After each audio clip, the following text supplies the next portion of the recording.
L'Institut d'archéologie et des sciences de l'Antiquité de l'Université de Lausanne a lancé en 2017 un vaste projet intitulé Kollar-Palmyre.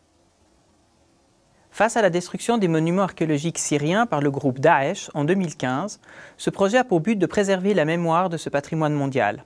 La méthode ? Numériser l'ensemble des documents de l'archéologue suisse Paul Kollar liés au temple de Baal Shamin pour pouvoir le reconstituer virtuellement. Je m'appelle Patrick Michel, je suis historien et archéologue à l'UNIL. Nous sommes en été 2015. La Syrie est en guerre. Daesh, un groupe terroriste issu de l'État islamique, progresse dans le pays. Je vois défiler sous mes yeux les images de l'effondrement de Palmyre. Daesh est entré dans la ville en mai de la même année. En août, le temple de Baal Shamin disparaît dans un nuage de fumée. Il ne reste que des gravats. Le monde est sous le choc, des vies sont perdues, sacrifiées et des monuments millénaires sont mutilés. Je connais le site de Palmyre, je connais la Syrie et surtout le Liban juste à côté. Mes premières fouilles en Syrie remontent à 2004 avec l'Université américaine de Beyrouth et je me demande alors ce qu'il est possible de faire pour conserver une trace de ce patrimoine à transmettre aux générations futures. Je connais que trop bien les conséquences des destructions infligées à une cité ou à un peuple. Je suis historien, j'ai étudié l'archéologie par passion, mais je suis aussi levantin et suisse. Tout était réuni pour entreprendre quelque chose qui ait du sens pour sauver, à mon échelle, et celle de nos moyens, les vestiges d'un site archéologique exceptionnel. Le temple de Baal Shamin est consacré à une divinité ouest-sémitique, c'est le Dieu des cieux, comme l'indique la traduction de ce théonyme araméen. Il se situe au nord de la ville antique. Le temple se trouve au sein d'un sanctuaire qui s'est modifié au cours du temps. On note en effet une importante évolution entre 20 de notre ère et l'inauguration du temple tel qu'on le connaissait en 131 de notre ère, à l'époque donc de l'empereur Hadrien. Ce temple avait été dégagé des sables par des archéologues suisses dans les années 50. Cette mission archéologique suisse a mis au jour des inscriptions. Elles ont mis en lumière le fait que la tribu des Béné Marazine, les chevriers, avait acquis dès le IIe siècle avant notre ère la propriété des terres où fut construit plus tard le temple. L'ensemble du sanctuaire de Baal Shamin se présente comme un vaste complexe de cours, de dimensions et d'orientations différentes, dans un rectangle d'environ 160 mètres sur 60. Il comporte de plus un tombeau avec plusieurs tombes qui remontent au milieu du IIe siècle avant notre ère, avec notamment de la céramique parthe dans le matériel funéraire. Ce complexe architectural comprenait durant le IIe siècle de notre ère 3 cours à portiques, les péristyles, une salle de banquet, la cella et un tombeau collectif. De la partie sainte, autrement dit la cella, il ne demeurait que le pronaos et le naos. La cella se présentait sous la forme d'un petit bâtiment de 15 mètres de long sur 10 mètres de large. Les 6 colonnes qui entouraient le pronaos étaient ornées de chapiteaux corinthiens et comportaient des consoles pour les statues et les inscriptions. C'est le deuxième sanctuaire le plus important de Palmyre après le grand sanctuaire de Bel, lui aussi disparu. Après sa destruction, comment faire revivre ce patrimoine perdu? Que pouvons-nous entreprendre dès lors pour conserver cet héritage? L'Université de Lausanne possède le Fonds Kollar. Il se compose de centaines de photographies de fouilles et des carnets et des plans de la mission suisse conduite par l'archéologue Paul Kollar. Ce Genevois a aussi enseigné à l'Université de Lausanne. Après sa mort, ses héritiers remettent les archives de leur père à Pierre Ducret, alors doyen de la faculté des lettres. Ce dernier en fait don à l'Institut d'archéologie et des sciences de l'Antiquité. La donation oblige l'université à assurer la pérennité et la valorisation de ces archives. Archives qui avaient déjà en partie étudiées, mais la documentation concernant spécifiquement Palmyre et le temple de Baal Shamin n'était pas connue en détail. Dès 2016-2017, et suite à plusieurs échanges avec des collègues et des amis, naît l'idée de monter un projet pour faciliter l'accès à la documentation sur le temple. Les archives n'attendaient que de pouvoir être numérisées et publiées en ligne. C'est aujourd'hui chose faite, 5000 documents qui comprennent les carnets de fouilles sont accessibles et téléchargeables. Il faut aussi souligner que nous avons travaillé sur l'interopérabilité, c'est-à-dire le partage de notre fonds sur d'autres bases de données. Il s'agit entre autres de la grande Digital Library of the Middle East américaine et la base ArcNet de la Aga Khan Trust for Culture, qui partagent donc une partie de nos collections sur leur site. Nous avons également entièrement mis à jour la page Wikipédia consacrée à Paul Collard. Elle a été produite dans le cadre du projet. Paul Collard a étudié à la faculté des lettres de l'Université de Genève. Il a obtenu sa licence en lettres et en sciences humaines en 1924 et son doctorat en 1937.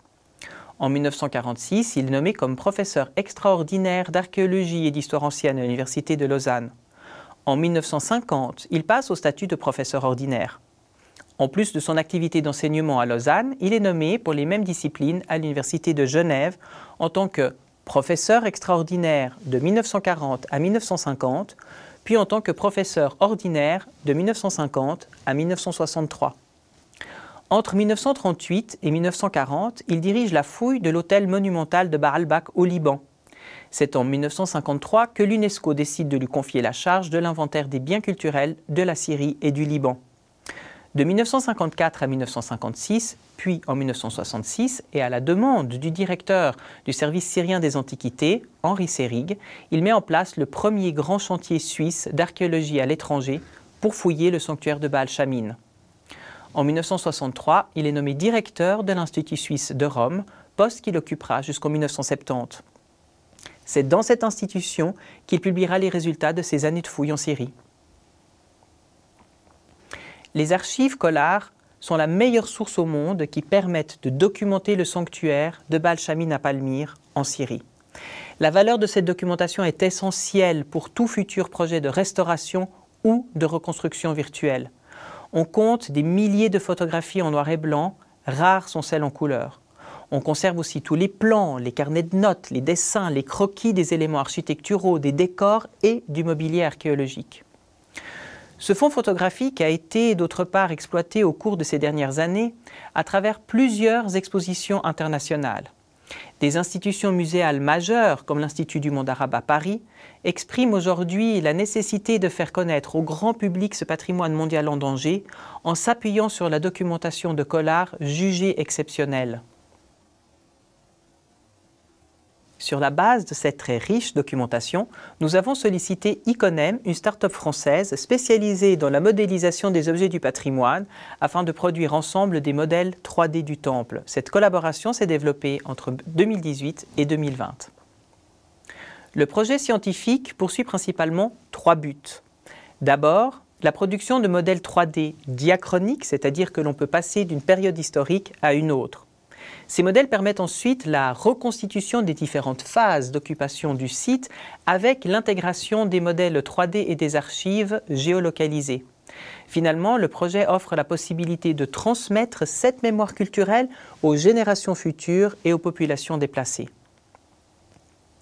La collaboration avec Iconem s'est aussi concrétisée grâce à des rencontres. Il y a quelques années, j'avais approché son CEO, Yves Hubelmann, dans le cadre du forum Artec.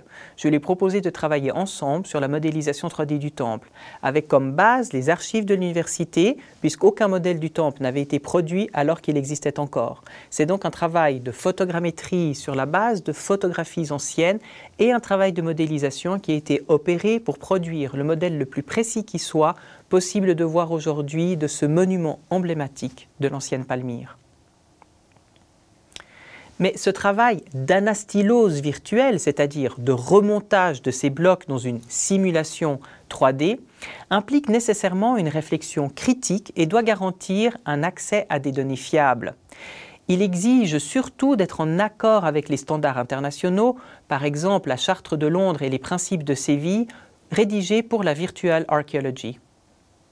Ces standards assurent la possibilité aux utilisateurs de connaître et de comprendre les processus de production, mais aussi les sources utilisées et les raisons des choix qui ont été opérés, et le tout de manière transparente. On peut aussi communiquer ainsi les arguments qui justifient les choix des restitutions virtuelles. Tout ce travail scientifique n'a pas de sens à mes yeux s'il ne peut être transmis aux populations locales. Donc, suite à ce projet de modélisation du temple, nous avons développé des activités pédagogiques et sociales. Il est important de pouvoir partager les résultats de ces efforts pour la visualisation d'un patrimoine détruit avec ceux pour qui ce patrimoine faisait partie de l'identité. Nous avons donc entrepris un travail de transmission pour les jeunes générations. Cela grâce à des ateliers de broderie où les motifs choisis proviennent du sanctuaire disparu et les objets créés perpétuent ainsi la mémoire du passé. Ces activités sont organisées notamment dans des camps de réfugiés au nord de la Jordanie, à Azraq. C'est en lisant un article de l'archéologue allemand Andreas Schmidt-Collinet que j'ai pris conscience de l'importance des découvertes de tissus, de textiles, de fragments de vêtements tissés ou brodés dans les tombes de Palmyre. Cet archéologue allemand avait montré comment un motif en vogue dans la mode vestimentaire se retrouvait dans les représentations funéraires des bustes de défunts sculptés dans la pierre et comment, de là, ces motifs étaient parfois repris dans l'ornementation de certains monuments de la ville. De plus, nous le savons, Palmyre était un poste important sur les routes de la soie. Les échanges commerciaux et le trafic des marchandises ont grandement participé au caractère cosmopolite et multiculturel de cette ville antique. Il était important de pouvoir insister sur ces aspects multiculturels pour transmettre l'héritage de Palmyre aux générations futures. C'est ainsi que l'idée d'atelier autour de la broderie est née. Lors d'un séjour au MIT à Boston, puis à Harvard, j'ai commencé une collaboration avec le Future Heritage Lab. Nous avons testé des motifs de broderie et retenu quelques exemples qui allaient ensuite servir de modèle pour les activités que nous souhaitions développer avec les réfugiés dans les camps en Jordanie. Puis en 2019, et grâce à Sarah Chardonnins, qui était alors Social Cohesion and Peace Building Advisor, nous avons pu développer un partenariat avec le Programme des Nations Unies pour le développement en Syrie. Cette activité avait été développée notamment autour de la thématique Women Empowerment à l'occasion de la Journée de la femme le 8 mars 2020. Nous avons aussi ensuite collaboré avec des ONG qui travaillent en Syrie, notamment dans la région d'Idlib. Les ateliers de broderie ont aussi été développés en Suisse. Il faut souligner que ces activités qui permettent de lier le patrimoine matériel et immatériel ont été saluées par l'UNESCO. L'ensemble du projet Collar Palmyre a été présenté dans plusieurs institutions culturelles à travers le monde. La première fois, à l'Institut du monde arabe à Paris, lors de l'exposition « Cité millénaire, voyage virtuel de Palmyre à Mossoul ». Il s'agissait d'une présentation immersive avec des projections sur des écrans de très grand format. Le visiteur voyageait en Orient, en Syrie, mais aussi en Irak et en Libye. Cette même exposition a tourné ensuite en Allemagne, à Bonn, et au Smithsonian à Washington, D.C. À cette occasion, elle a reçu la visite de l'ambassadeur de Suisse aux États-Unis. Le projet a aussi été sélectionné pour le pavillon suisse de l'exposition universelle de Dubaï 2020, comme un exemple de la recherche de pointe et de l'innovation du monde académique suisse. Finalement, le projet a été présenté en Suisse dans le cadre de l'exposition Deepfake Art and its Double à l'EPFL Pavilion. Ce fut l'occasion de présenter nos résultats au public helvétique avec notamment un événement au Musée national, Landesmuseum à Zurich. Dans le cadre de la première exposition parisienne, Ubisoft a offert un partenariat technologique pour produire une expérience de réalité virtuelle, notamment avec le temple de Balshamine. Ubisoft est une entreprise française d'édition, de développement et de distribution de jeux vidéo. Cette expérience nommée Aged Old Cities VR permet aux visiteurs de voir virtuellement le temple et de se rendre compte de sa taille réelle. Ubisoft a donc utilisé les modélisations produites par Iconem en collaboration avec l'université pour produire cette nouvelle expérience VR proposée à l'Institut du monde arabe. Aujourd'hui, nous développons un nouvel outil de réalité virtuelle au sein de l'Université de Lausanne et en collaboration avec Archéovision à Toulouse.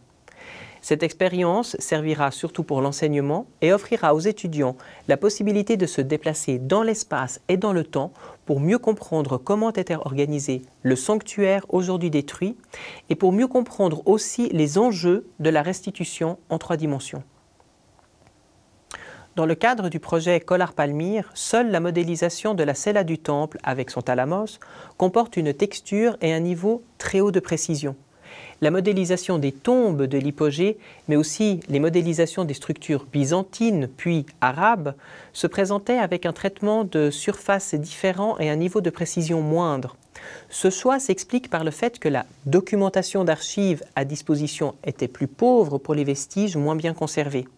Quoi qu'il en soit, la modélisation 3D et la production de doubles numériques ne devraient être considérées que comme un moyen et non comme un but en soi, et ce, en vue d'assurer un accès à une ressource du patrimoine et permettre plus largement sa compréhension. Pour finir, je dirais que l'utilisation des modélisations virtuelles ne devrait pas se substituer à la nécessité de préserver l'original physique. La transmission de ces différentes mémoires et la conservation du patrimoine sont des étapes incontournables de la reconstruction de la cohésion sociale dans une société en quête identitaire en période post-conflit. À ce sujet, il est utile de rappeler la convention cadre de Faro adoptée par le Comité des ministres du Conseil de l'Europe le 13 octobre 2005. Cette convention encourage le développement et la gestion du patrimoine des communautés avec la participation active de la société civile. Le plan d'action proposé s'appuie sur les biens communs, les narratifs et la coopération en considérant que, et je cite, « le patrimoine est une ressource sociale, économique et politique ». C'est ce que nous tentons de faire au sein du projet Collard Palmyre. La préservation et la transmission des mémoires culturelles de cette cité antique est au cœur de nos activités. Mêlant l'apport des nouvelles technologies, du numérique, aux soucis éthiques, nous avons pu développer des activités pédagogiques dont l'impact social a pu être mesuré de manière concrète. La science ainsi développée a été mise directement au service des personnes qui en avaient le plus besoin, à notre humble échelle, certes, mais toujours avec le souci de répondre aux besoins qui nous avaient été formulés.